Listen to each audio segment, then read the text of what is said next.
അസ്സലാമു അലൈക്കും വറഹ്മത്തുള്ളാഹി വബറകാതുഹു. അൽ മുംതഹിന ചോദ്യോത്തരങ്ങൾ തുടരുന്നു. ചോദ്യം: വചനം ആരംഭിക്കുന്ന അസ എന്ന പദത്തിൻ്റെ അർത്ഥം എന്താണ്?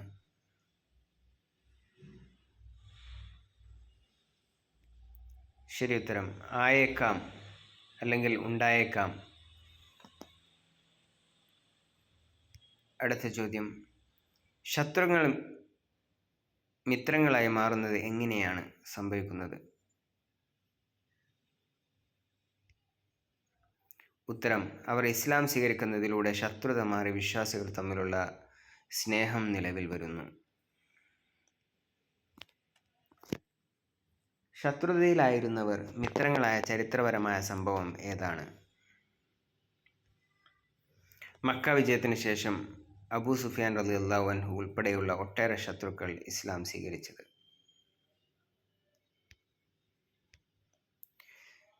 ചോദ്യം: ശത്രുക്കളോട് ഒരിക്കലും സ്നേഹം തോന്നരുത് എന്നാണോ ഖുർആൻ പറയുന്നത്? ഉത്തരം: അല്ല, അവരുടെ സത്യനിഷേധത്തോടാണ് വിരോധം വേണ്ടത്. അവർ ഇസ്ലാം സ്വീകരിച്ചാൽ അവർ സഹോദരന്മാരാണ്.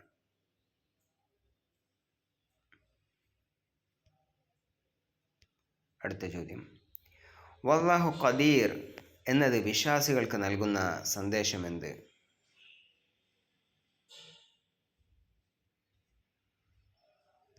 ഉത്തരം: എത്ര വലിയ ശത്രുവിനെയും അള്ളാഹുവിന് ഹിദായത്തിലേക്ക് കൊണ്ടുവരാൻ സാധിക്കും. അതിനാൽ പ്രബോധനം നിർത്തരുത്. വല്ലാഹു ഖദീർ. റഹീം എന്ന നാമം ഇവിടെ സൂചിപ്പിക്കുന്നത് എന്താണ്? ഉത്തരം: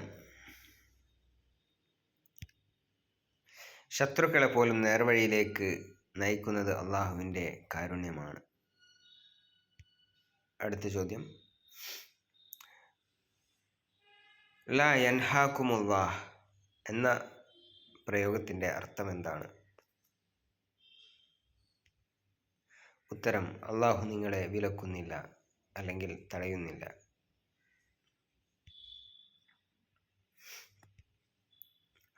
ഏത് വിഭാഗം അമുസ്ലിങ്ങളോട് നന്മ ചെയ്യുന്നതിനെയാണ് അള്ളാഹു വിലക്കാത്തത്? ഉത്തരം: മുസ്ലിങ്ങളോട് മതത്തിൻ്റെ പേരിൽ യുദ്ധം ചെയ്യാത്തവരോട്. ലം യുഖാതിലൂക്കും ഫിദ്ദീൻ.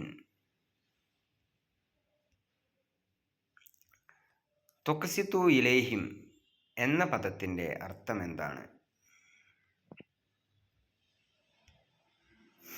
ഉത്തരം: അവരോട് നീതി കാണിക്കുക. അടുത്ത ചോദ്യം: അള്ളാഹു ആരെയാണ് സ്നേഹിക്കുന്നത് എന്ന് വചനം വ്യക്തമാക്കുന്നു? ഉത്തരം: ഇന്നല്ലാഹ യുഹിബ്ബുൽ മുഖ്സിതീൻ. തീർച്ചയായും നീതി പാലിക്കുന്നവരെ അള്ളാഹു സ്നേഹിക്കുന്നു. അടുത്ത ചോദ്യം: ദിയാരിക്കും എന്ന പദത്തിൻ്റെ അർത്ഥം എന്താണ്? ഉത്തരം: നിങ്ങളുടെ ഭവനങ്ങൾ. അടുത്ത ചോദ്യം: വലാഹറു എന്ന പദത്തിൻ്റെ അർത്ഥം എന്താണ്?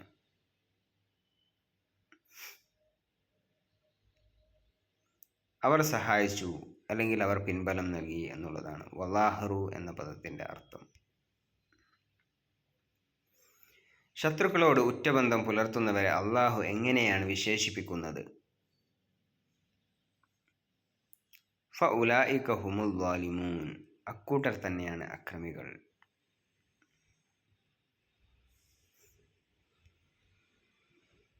അടുത്ത ചോദ്യം: അക്രമികൾക്ക് സഹായം നൽകുന്നവരുടെ അവസ്ഥ എന്താണ്? അവർ നേരിട്ട് അക്രമത്തിൽ പങ്കെടുത്തവരെ പോലെ തന്നെ കുറ്റക്കാരാണ്. അടുത്ത ചോദ്യം: ഹിജ്റ വന്ന സ്ത്രീകൾ മദീനയിലെത്തിയാൽ വിശ്വാസികൾ എന്ത് ചെയ്യാനാണ് അള്ളാഹു കൽപ്പിക്കുന്നത്? ശരി ഉത്തരം ഫംതഹിനൂഹുന്ന. അവരെ പരീക്ഷിക്കുക, അവരുടെ വിശ്വാസം പരീക്ഷിച്ച് ഉറപ്പുവരുത്തുക. അടുത്ത ചോദ്യം: മക്കയിൽ നിന്ന് വന്ന സ്ത്രീകളുടെ അവിശ്വാസികളായ ഭർത്താക്കന്മാർക്ക് എന്ത് നൽകണം? ഉത്തരം: അവർ ആ സ്ത്രീകൾക്ക് വേണ്ടി ചെലവാക്കിയ മഹർ തിരിച്ചു നൽകണം. അടുത്ത ചോദ്യം: ഒരു സ്ത്രീ വിശ്വാസിയാണെന്ന് ഉറപ്പായാൽ അവൾക്ക് മദീനയിൽ എന്ത് ലഭിക്കും?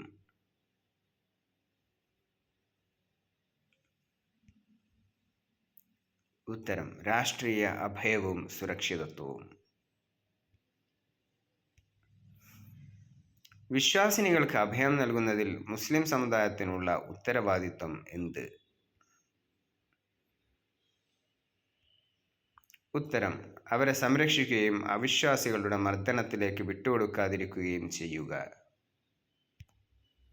അടുത്ത ചോദ്യം: ബൈഅത്തിലെ ഒന്നാമത്തെ വ്യവസ്ഥ എന്താണ്?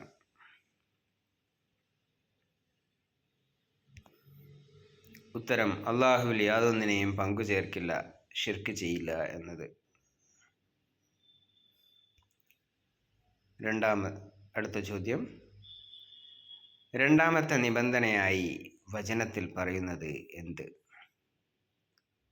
അതായത് ബൈഅത്തിൽ പറയുന്ന രണ്ടാമത്തെ കാര്യം എന്താണ്?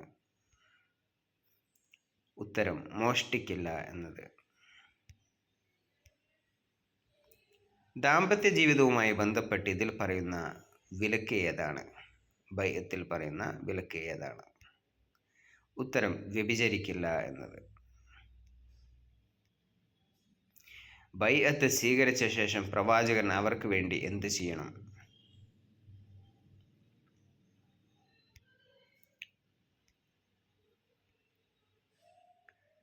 ഉത്തരം: അവർക്ക് വേണ്ടി അള്ളാഹുവിനോട് പാപമോചനം തേടണം.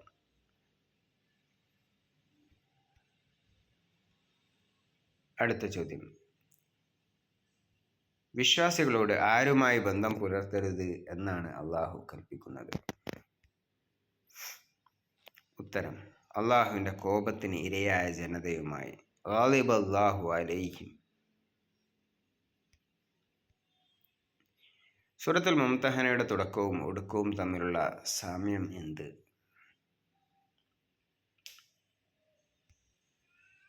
ഉത്തരം: സൂറത്തിൻ്റെ തുടക്കത്തിലും ഒടുക്കത്തിലും ഒന്നാമത്തെ വചനത്തിലും അതേപോലെ 13-ാമത്തെ വചനത്തിലും അവിശ്വാസികളുമായുള്ള വഴിവിട്ട ബന്ധം ഒഴിവാക്കാനാണ് അള്ളാഹു കൽപ്പിക്കുന്നത്. അടുത്ത ചോദ്യം: വിശ്വാസികളുടെ മുൻഗണന ആർക്കായിരിക്കണം? ഉത്തരം: അള്ളാഹുവിനും അവൻ്റെ റസൂലിനും വിശ്വാസികൾക്കും മാത്രമായിരിക്കണം. അടുത്ത ചോദ്യം: അസ്ഹാബുൽ ഖുബൂർ എന്നതുകൊണ്ട് ഉദ്ദേശിക്കുന്നത് ആരെ? ഉത്തരം: ഖബറുകളിൽ കഴിയുന്നവരെ.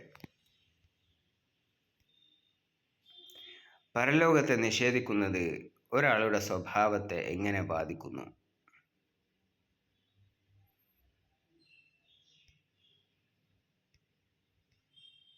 ഉത്തരം: ജീവിതത്തിൽ ധാർമ്മികതയില്ലാതെ തോന്നിയ പോലെ ജീവിക്കാൻ അത് പ്രേരിപ്പിക്കുന്നു.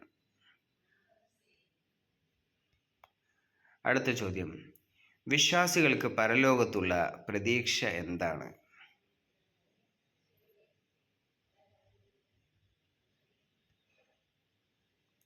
അള്ളാഹുവിൻ്റെ അനുഗ്രഹവും സ്വർഗവും ലഭിക്കുമെന്ന ഉറച്ച പ്രതീക്ഷ.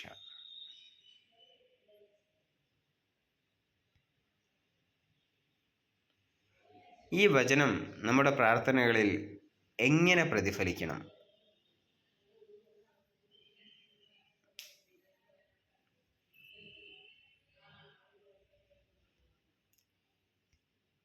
ഉത്തരം: അള്ളാഹുവിൻ്റെ കോപത്തിന് പാത്രമായവരുടെ വഴിയിൽ നിന്ന് നമ്മെ കാക്കേണമേ എന്ന പ്രാർത്ഥനയോടെ.